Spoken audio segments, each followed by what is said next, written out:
I keep telling you guys, the takeover is here. Caitlin Clark, brand new commercial, fire. Brand new commercial, fire. She is working off the floor, booked and busy. Y'all keep talking about who's doing this and who's doing that. Nobody doing it bigger than CC right now, man. Caitlin Clark just dropped a new commercial with Dick's Sporting Goods, and the internet is going wild trying to figure out if she's actually taking any time off before next season. Her off-season is somehow even busier than when she's playing, which has everyone debating whether she's making the right call with all those endorsement deals, if she's burning herself out, and if she'll be ready to come back even stronger. Some people are also wondering if the other WNBA players are getting a little tired of the constant Caitlin Clark show. What do you think? Should athletes prioritize rest during the off-season, or should they be maximizing their earning potential while they can? Let me know in the comments. Focused up and rehabbing and training. You think she's not getting ready to humiliate these ladies on the floor next year? They got away with one this year. They got away with it this year.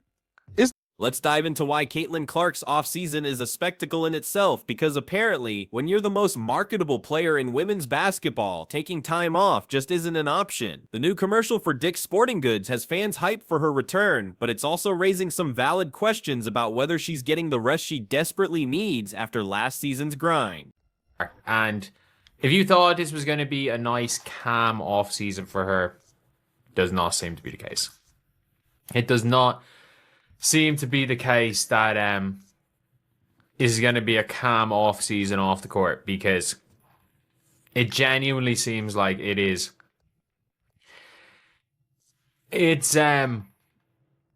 The commercial itself is pretty simple. It shows her working out on a high school court, which is probably meant to represent where her journey started. It's shot really well, all the high-end production value you'd expect from a major brand partnership. But here's the thing, this isn't just a one-off promotional thing. It's part of a bigger pattern where Caitlin's off-season is just as packed with commitments as her actual season was. We're talking photo shoots, commercials, brand partnerships, appearances, and all these promotional commitments that are filling up her calendar to the point where people are seriously wondering when she's supposed to rest, recover, and just be a normal 22-year-old.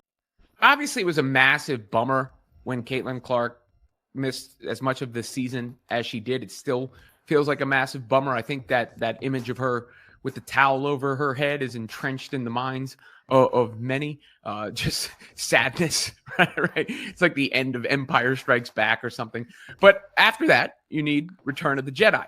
And one thing I've been thinking about and seeing a little bit when it comes to the campaigns that have rolled out around Caitlin are how they could really coincide with the comeback. Last season, you could see the wear and tear on her. She was dealing with that ear injury that affected her performance down the stretch. Everyone was saying she needed this off-season to properly rehab and come back stronger, but instead, it looks like she's just trading games for commercial shoots. Focused up and the irony is that one of the biggest criticisms leveled against Caitlin last season was that she never stopped working. There were stories about how she'd be in New York for some promotional event and would bring a trainer with her to work out for hours instead of just taking a day off. It's admirable in a way because it shows insane dedication and work ethic, but it's also potentially a problem because rest is just as important as training when it comes to long-term performance and injury prevention. Your body needs time to recover, your mind needs a break from the constant pressure, and burnout is a very real threat even for the most driven athletes. The 8-month off-season in the WNBA is actually a luxury compared to what she had in college. In college, you get maybe 3 or 4 months off, and then you're right back at it. But the college level allows you to coast a little during non-conference play and work your way into game shape gradually. Iowa could cruise through early season games without Caitlin having to go full intensity every night. But in the pros, there's no coasting. You're facing Aaliyah Boston setting screens in Game 2. You're dealing with Natasha Cloud and the Liberty's defensive intensity from day one. There's no easing into it, which is why that 8-month break should be used to actually recover instead of filling every week with promotional obligation. The commercial itself is well done, showing Caitlin working out in what looks like a real gym setting rather than some overly polished studio. The Caitlin's Court branding suggests that Dick's Sporting Goods is trying to create a whole narrative around her journey and her connection to the game at the grassroots level.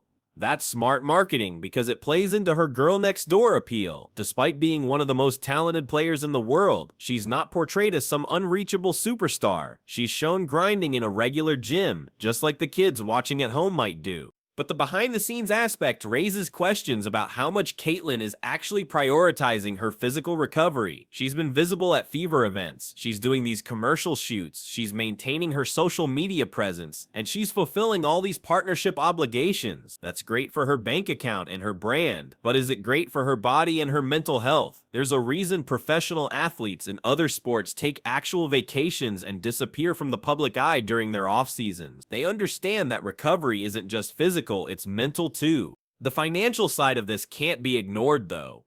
Caitlyn is making absolutely insane money from endorsements compared to her WNBA salary. Her Nike deal alone is worth more than she'll make in years of playing professional basketball. So when Dick's Sporting Goods comes calling with another commercial opportunity, it's hard to say no to that check. Her playing career will only last so long, maybe 10 to 15 years if she stays healthy and maintains elite performance. Maximizing earnings during that window makes sense from a business perspective, even if it potentially compromises her on-court performance. The criticism that she needs to be in the gym more is actually backwards at this point. Last season suggested she was in the gym too much, not too little. She was working out constantly, never taking real breaks and pushing her body beyond what was sustainable for a full season plus playoffs. The stories about bringing trainers to New York for hours-long workouts when she was supposed to be doing promotional appearances show someone who doesn't know how to turn it off. That mentality helped her become great, but it might also be what limits her longevity if she doesn't learn to balance work and recovery.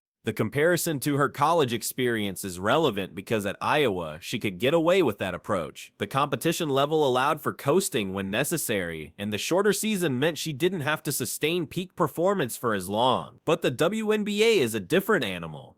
40 regular season games plus playoffs against the best players in the world, many of whom are older and more experienced at managing their bodies through a long season. Caitlyn's learning that lesson the hard way, and hopefully this offseason is actually giving her time to implement better recovery strategies. The fact that we haven't seen a fully healthy Caitlyn Clark since September 2024 is wild. Think about it. That's a long time ago. The last time fans saw her at full strength was when she was dropping 27-point triple-doubles against the Sparks or going for 25 and 9 against Connecticut while nearly willing the Fever to a playoff upset. That version of Caitlyn Clark is what everyone's waiting to see again, but it's not going to happen if she doesn't actually rest and let her body heal. The Team USA opportunity coming up is huge because it'll be the first time in almost a year that people get to see her in a competitive 5-on-5 setting at full health.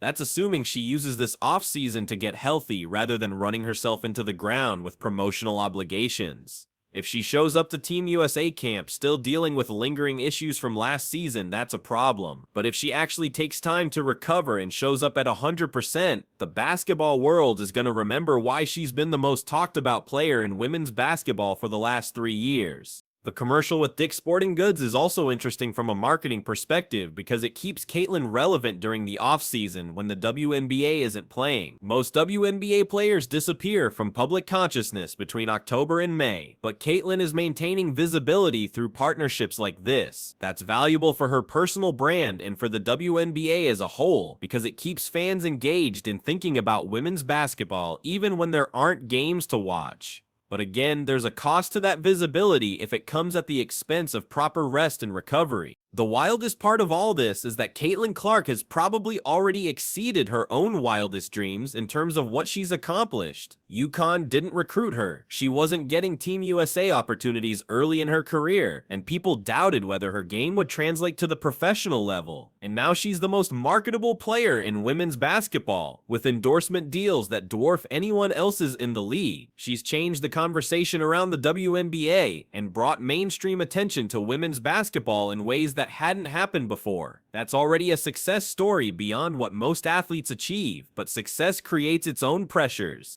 Now that she's reached this level, there are expectations to maintain it. Brands want her for commercials because she moves product and generates attention. The Fever need her to be their franchise player and keep selling tickets. Fans want to see her dominate and break records. All of those competing interests create a situation where taking time off feels impossible, even though it's necessary. Learning to say no and prioritize her health is going to be one of the biggest challenges of her career. The coaching change with the Fever might actually help with this.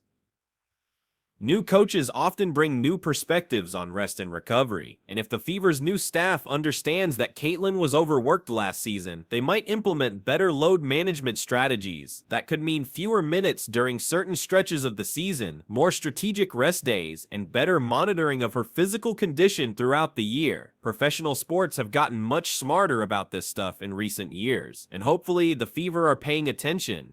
The reaction to this commercial also shows how invested fans are in Caitlin's success. People aren't just excited about the commercial itself, they're excited about what it represents in terms of her preparation for next season. Fans want to see her come back better than ever, dominate the league, and prove that last year's struggles were just growing pains rather than a ceiling on her potential. That kind of fan investment is valuable, but it also creates pressure that can be overwhelming if not managed properly. Some players in the league are probably watching all this attention and feeling frustrated.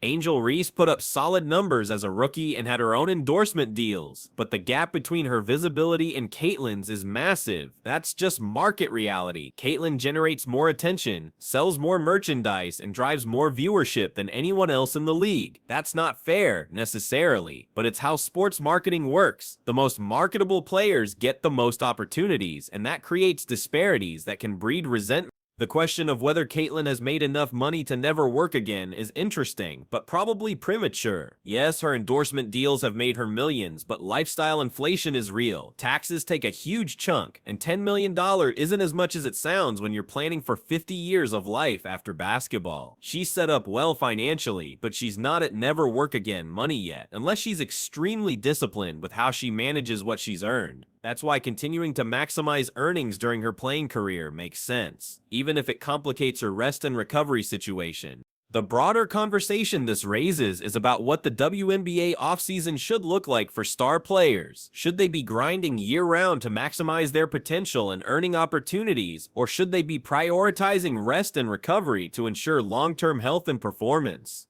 The answer is probably somewhere in the middle, but finding that balance is different for every player. What works for a veteran who's been managing their body for 10 years might not work for someone in their second season who's still learning what their body needs. Caitlin Clark's offseason is proving that being the face of women's basketball means the work never really stops.